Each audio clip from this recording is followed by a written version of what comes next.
اور اقبال کہتے ہیں غیرت ہے بڑی چیز جہان تگ و دو میں، پہناتی ہے یہ فقر کو تاج سردارا۔ میں عرض کروں گا کہ اپنی آپ جب توجہ کا قبلہ اللہ رسول کو بنائیں گے تو رب فرماتے ہیں وَيَرْزُقْهُ مِنْ حَيْثُ لَا يَحْتَسِبُ، میں نہ تجھے وہاں سے رزق دوں گا جہاں سے کبھی تیرا گمان بھی نہیں گیا ہوگا، یہاں سے بھی مل سکتا ہے، تو نے سوچا بھی نہیں ہوگا۔ بخاری شریف میں حدیث ہے، حضرت جابر ابن عبداللہ فرماتے ہیں نبی پاک صلی اللہ علیہ وسلم نے 300 لوگوں کا ایک لشکر روانہ کیا کسی مہم کے لیے، کسی جہاد کے لیے۔ حضرت ابو عبیدہ بن جراح رضی اللہ تعالیٰ عنہ امیر لشکر تھے۔ فرماتے ہیں غربت اتنی زیادہ تھی، بھوک اتنی زیادہ تھی کہ ایک ایک کھجور دن میں ایک وقت کھانے کو ملتی تھی، اور کچھ دن ایسے آئے کہ اب کھجور بھی نہیں مل رہی۔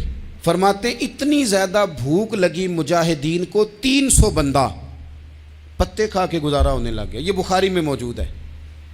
آپ فرماتے ہیں کہ دریا کے کنارے ہمارا پڑاؤ تھا، ٹھہراؤ تھا، جب بھوک سے نڈھال ہو گئے نا، وَيَرْزُقْهُ مِنْ حَيْثُ لَا يَحْتَسِبُ، اللہ وہاں سے روزی دیتا ہے، گمان بھی نہیں ہوتا۔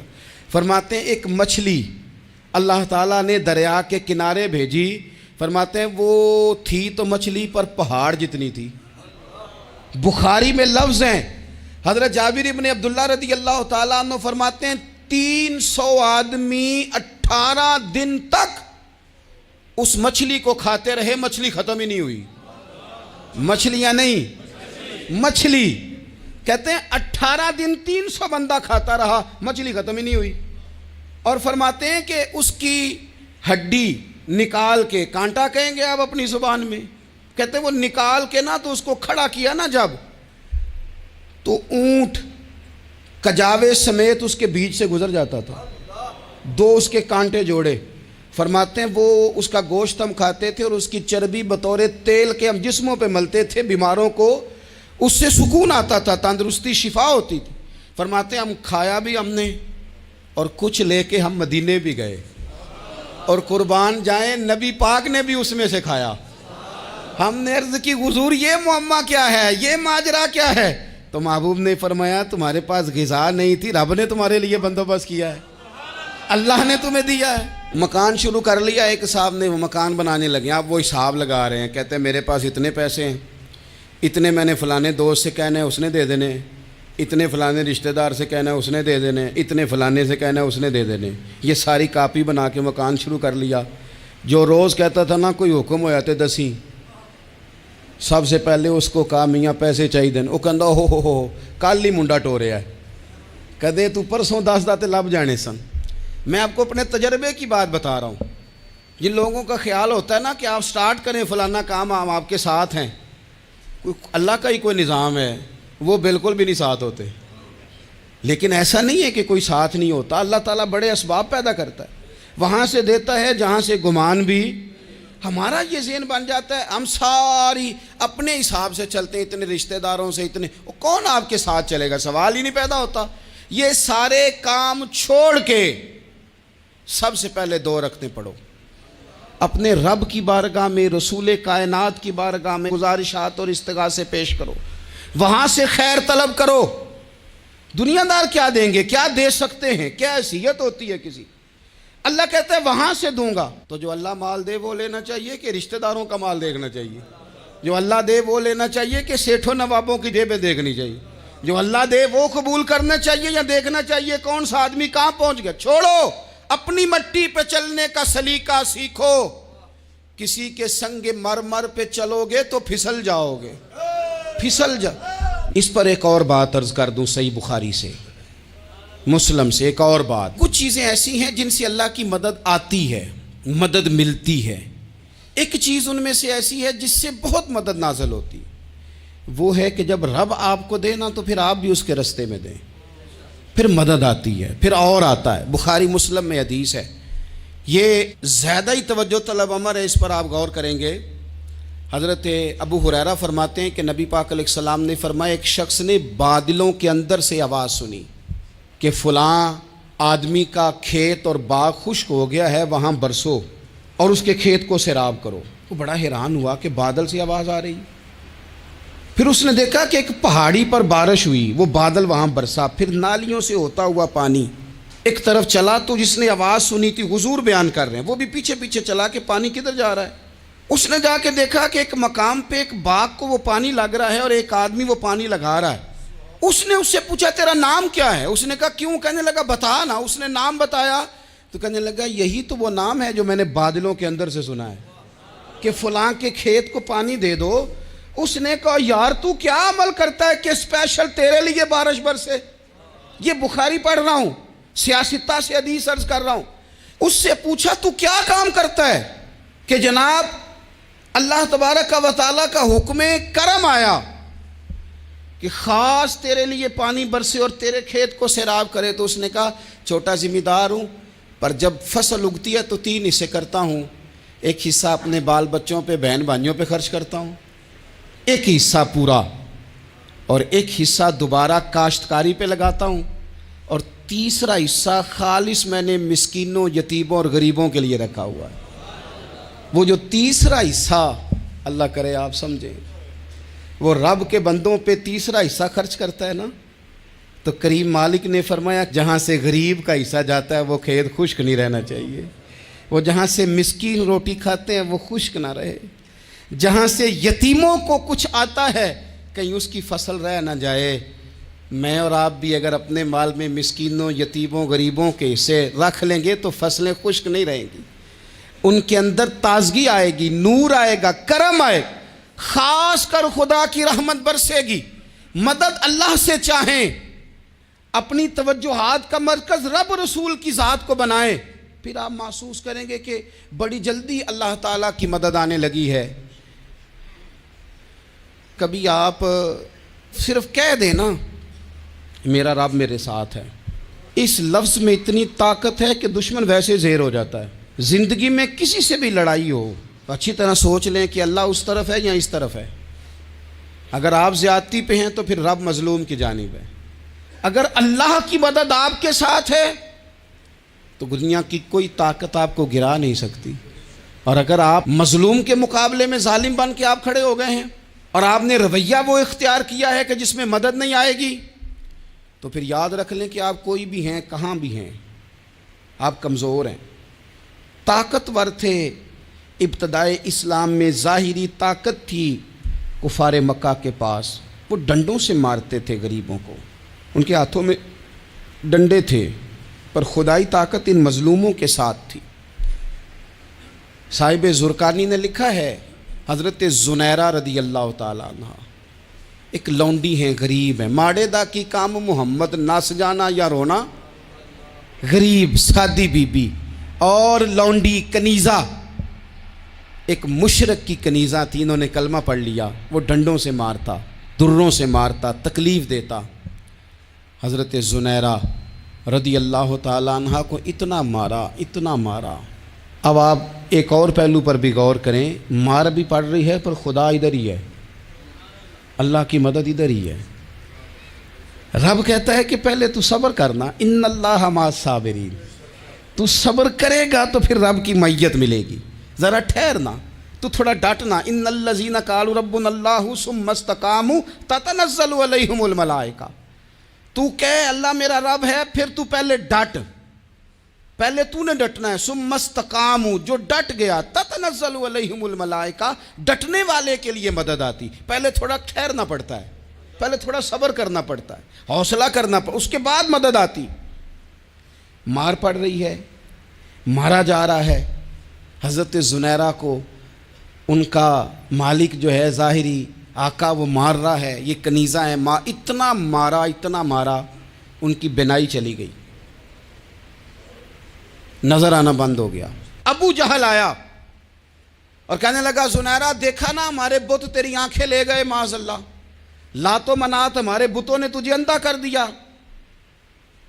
اب ایسا نہیں ہے کہ بی بی روتی جا رہی ہے، روتی جا رہی ہے، مایوسی مایوسی، معاذ اللہ، پریشانی، غریبی بڑی ہے، پوچھنے والا کوئی نہیں، یہ باتیں نہیں۔ کیا جملے ہیں خاتون کے، کیا لفظ ہیں۔ ابو جہل نے تنزیہ کہا، معاذ اللہ، کہنے لگا دیکھا نا ہمارے بتوں نے تجھے اندھا کر دیا۔ تو جناب زنیرہ آنکھوں کی بینائی گئی ہے، رات کو گئی ہے، دکھ ابھی تازہ ہے، لیکن اللہ پہ جو توکل ہے، اپنے مالک سے جو رشتہ ہے، وہ اتنا مضبوط ہے، اتنا طاقتور ہے،